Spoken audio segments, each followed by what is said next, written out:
السلام علیکم جی، جب جرم حد سے بڑھ جاتا ہے تو اس پہ خاموشی بھی جرم بن جاتی ہے۔ جو کہ فلسطین میں ہو رہا ہے وہ کسی ایک قوم کا مسئلہ نہیں ہے بلکہ پوری انسانیت کا مسئلہ ہے۔ آج کل زور شور سے ایک مہم چل رہی ہے بائیکاٹ کی۔ بائیکاٹ کی مہم تو ہم چلا رہے ہیں، لیکن اس کو کامیاب کیسے بنایا جائے، اور اس کے لیے چند ایک ضروری گزارشات ہیں۔ سب سے پہلی اور ضروری چیز یہ ہے کہ اس بات کو سمجھنا ہے کہ بائیکاٹ سے ہوگا کیا۔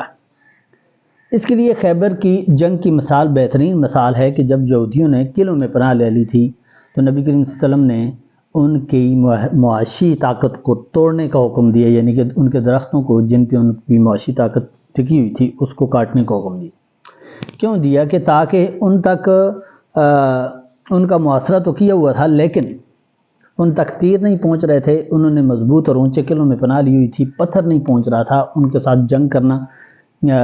تھوڑا سا جب مشکل ہو گیا تو انہوں نے ایک ایک کر کے ان کی جو معاشی ذرائع تھے جن کی وجہ سے وہ مضبوط تھے ان کو کاٹنا شروع کیا۔ اچھی لحاظ سے کمزور ہوئے تو پھر انہوں نے مسلمانوں کے ساتھ معاہدہ کیا۔ آپ کی آج کے اس دور میں آپ کا کوئی چیز بھی آپ لعنت کرتے ہیں، آپ پتھر پھینکتے ہیں، آپ گولی پھینکتے ہیں، یا آپ کوئی بھی چیز یہاں سے ان کی طرف پھینکتے ہیں تو وہ اتنے آپ سے دور ہیں یا اتنا ان کے پاس سسٹم ہے کہ جی آپ ان کو نقصان نہیں پہنچا سکتے۔ تو اس کے لیے ایک مؤثر ترین طریقہ کار یہ ہے کہ جی ان کی کمپنیز کا اور ان کی معاشی جو مضبوطی کی وجہ ہیں ان چیزوں کا بائیکاٹ کیا جائے، کیونکہ اسرائیل کی آبادی کچھ چند لاکھ ہے اور مسلمانوں کی آبادی 1.5 ارب ہے۔ اگر مسلمان ان کے ساتھ تجارت نہ کریں اور لین دین نہ کریں تو ان کی معیشت کمزور ہو جائے گی اور اس طرح وہ مجبور ہوں گے۔ ظلم و ستم ہوا فلسطین میں، اس سے انسانیت شرما گئی ہے۔ ایسا ظلم کہ جنگ کے موقع پر بھی سکولوں کو، بچوں کو، جو بزرگ لوگ ہیں، بڑے بوڑھے لوگ ہیں یا عورتیں ہیں، ان کو نقصان نہیں پہنچایا جاتا۔ لیکن اتنا بزدل اور اتنا خونخوار قسم کا دشمن ہے کہ جو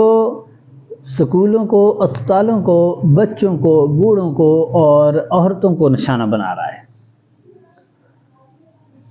لہذا ہم لوگوں کو چاہیے کہ جی ہم بغیر کسی دیر کے وہ سارے اقدامات کر گزریں کہ جس کے ذریعے سے ہم اس ظالم کے ظلم کو روک سکتے ہیں۔ اور اس کا سب سے پہلا طریقہ یہ ہے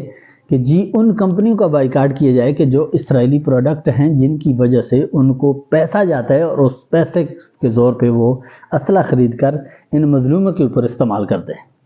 اور دوسرا طریقہ اس کا یہ ہے کہ جی ان کمپنیوں کا بھی بائیکاٹ کیا جائے کہ جو کہ اسرائیل کی نہیں ہیں لیکن اسرائیل کو سپورٹ کر رہی ہیں۔ اب یہ بائیکاٹ کامیاب کیسے ہوگا؟ یہ ایسے کامیاب ہوگا کہ اگر آپ اسرائیلی کمپنی کی جیسے کوکا کولا ہے، پیپسی ہے، یہ دوسری تیسری چیزوں کی بائیکاٹ کرتے ہیں تو اس کے متبادل کے طور پہ آپ کو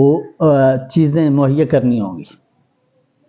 اور اس میں سب سے زیادہ مؤثر طریقہ دکاندار کر سکتے ہیں کہ جی دکاندار اسرائیلی پروڈکٹ کو نہ خریدیں اور اپنے پاس سٹاک کو نہ رکھیں، اور اس کے متبادل کے طور پہ جو چیزیں ہیں جو اس کے متبادل کے طور پہ جو پروڈکٹ ہیں ان کو اپنی دکان پہ رکھ کے بیچیں۔ دوسرا طریقہ یہ ہے کہ جی آپ لوگ ڈھونڈ کر اور ہر جگہ پہ اویئرنیس کے طور پہ ایسے بینر اور ایسے پوسٹر لگے ہوئے ہوں کہ جی ہر بندے کو یہ پتہ چل جائے کہ یہ پروڈکٹ خریدنی ہے اور یہ اس کے متبادل ہے۔ بائیکاٹ ایک پرامن ہتھیار ہے، نہ یہ گولی ہے نہ بم ہے، یہ ضمیر کی آواز ہے، یہ ایک شعور ہے، اور اس کے ذریعے سے ہم اس مہم کو کامیاب بنا سکتے ہیں اور ہم مظلوم کے ساتھ کھڑے ہو سکتے ہیں اور ظالم کے خلاف کھڑے ہو سکتے ہیں۔ یاد رکھیں، آپ جب بھی کوئی خریداری کر رہے ہوتے ہیں تو آپ ایک ووٹ دے رہے ہوتے ہیں، یہ ظالم کے حق میں اور یہ مظلوم کے حق میں۔ ایک اہم ترین یہاں پہ بات یہ ہے کہ جب آپ کسی اسرائیلی پروڈکٹ پہ کسی دکان پہ جا کر یا کوئی دکاندار جذبات میں آ کر ان کی پروڈکٹ کو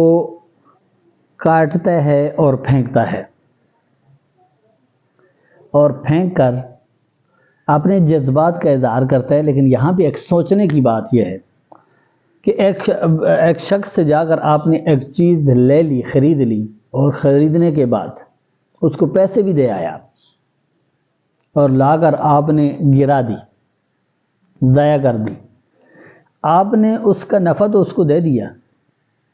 اس کے ضائع کرنے کا آپ کو کیا فائدہ ہوا؟ میری خدا را یہ آپ سے اپیل ہے کہ جی آپ بجائے اس کے کہ جی لاکھوں کی اور اربوں کی تعداد میں بوتلوں کو اور ان کی پروڈکٹ کو کاٹنے، پھینکنے، ضائع کرنے کے بجائے ان کو خراب ہونے دیں، ان کو خریدیں ہی نہیں۔ جب آپ نے کسی شخص سے چیز لے لی اور پھر اس کو ضائع کر دیا، آپ نے اس کو پیمنٹ کر دی، اس کا منافع اس کو چلا گیا، اب وہ چیز آپ کی ملکیت ہے، اگر آپ اس کو ضائع کر دیں تو بھی آپ کا نقصان ہے، رکھیں تو پھر بھی آپ بائیکاٹ مہم کا حصہ نہیں بن رہے، آپ کہیں نقصان ہے، آپ خریدنا بند کریں، اور دکاندار حضرات اپنی ان پروڈکٹ کو لے کر دکانوں پہ رکھنا بند کریں گے، تب یہ مہم جا کر کامیاب ہوگی۔ اللہ سے دعا ہے